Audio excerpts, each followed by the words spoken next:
I see. Hey, it's okay. You can leave your tits out while you watch my videos. You can take your underpants off. I'm totally cool with any of those things.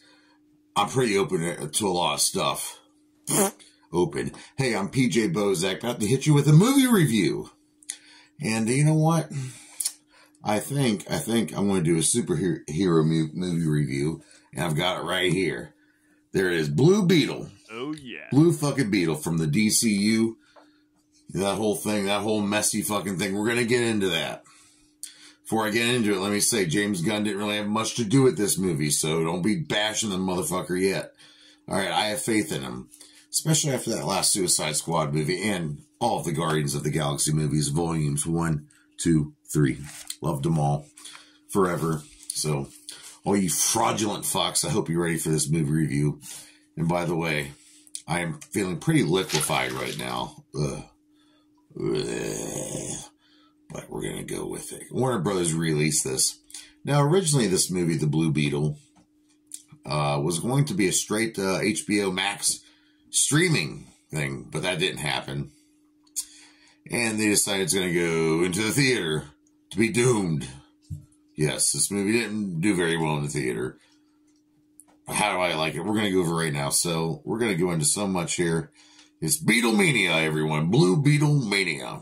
You know, this movie is based off the comic book. You know, there's many renditions of fucking Blue Beetle, but they went with the most recent one, the New 52, the Jaime Reyes version, which I happen to like quite a bit.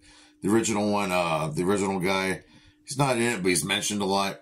It's based off this. It's this scarab. It's just out from outer space. It's this alien AI technology. It's kind of symbiotic in a way, like a Venom suit, a Venom symbiote. And it's symbiotic, gives you pretty much like an Iron Man type suit. AI talks to you, weapons, anything of your imagination. It's mixing so many damn things together with this superpower if you have this. And yes, it is one hell of a doozy. Let me tell you. It is directed by Angel Manuel Soto. He also did Big City Kings. I never seen it, or Charm City Kings. I'm sorry, I apologize. I never saw it, but that's what he's known for. And it's written by Gareth Dene Alcacer. And Alcacer, he pretty much had a good vision for this. They both didn't want this to be your typical, it's an origin story.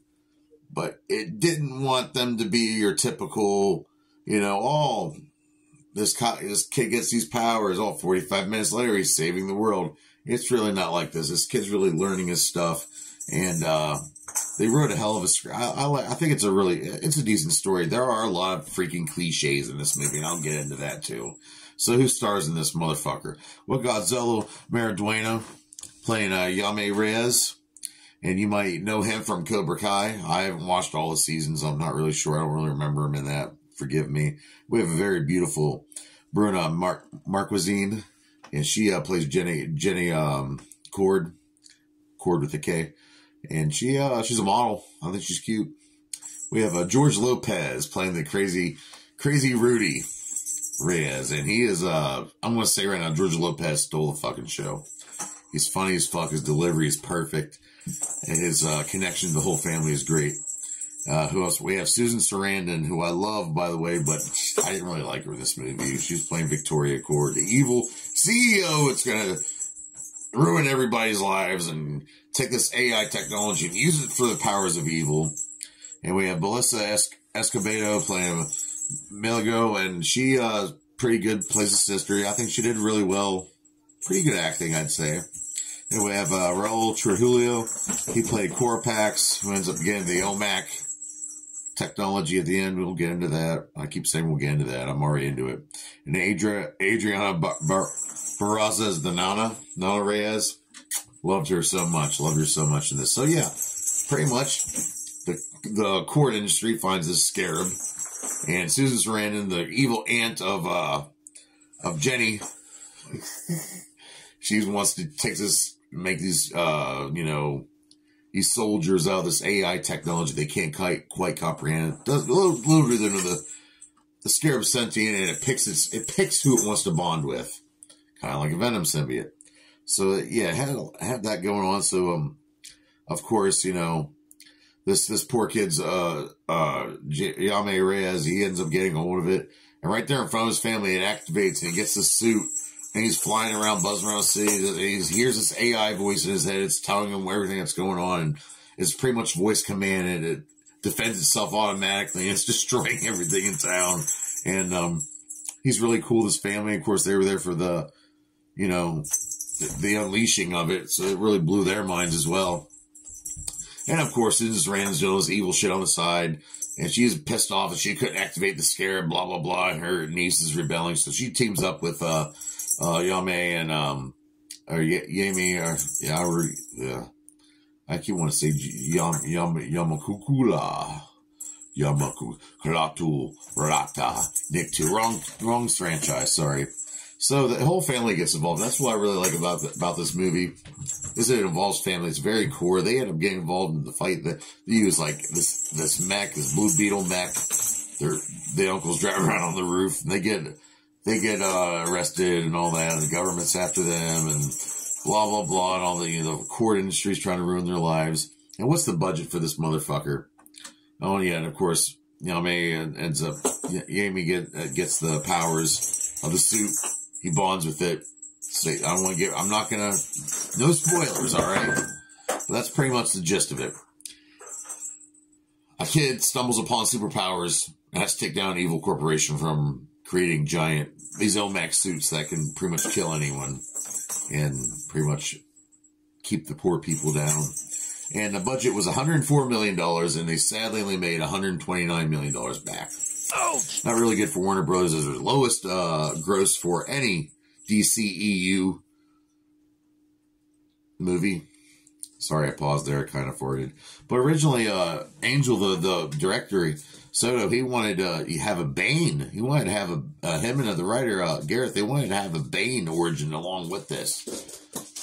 And I feel the inclusion of Bane in this setting really would have helped the movie a lot.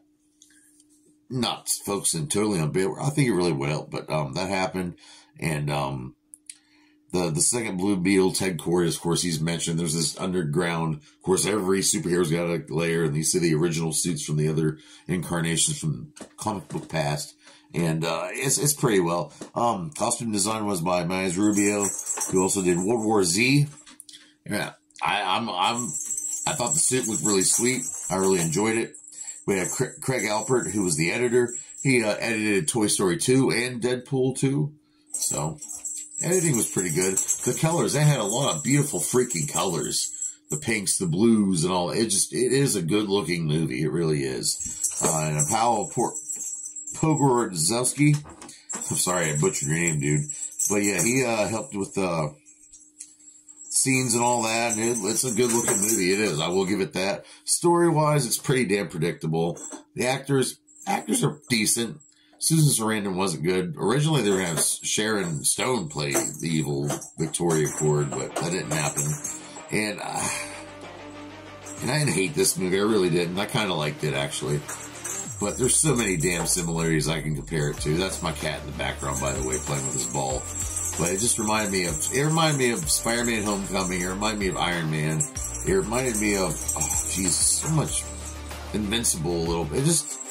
Maybe we're so oversaturated with the superhero movie genre that everything's so predictable. And it is an origin story, but it was good. It was a nice little movie. Cool special effects. Decent story. Pretty good acting. And I'm gonna have to rate this fucking movie. Where the fuck did I say it? I'm gonna have to rate the Blue Beetle 2 out of 5 dog dicks. Peace. Love, peace, and chicken grease. Make sure you dry clean your fleece.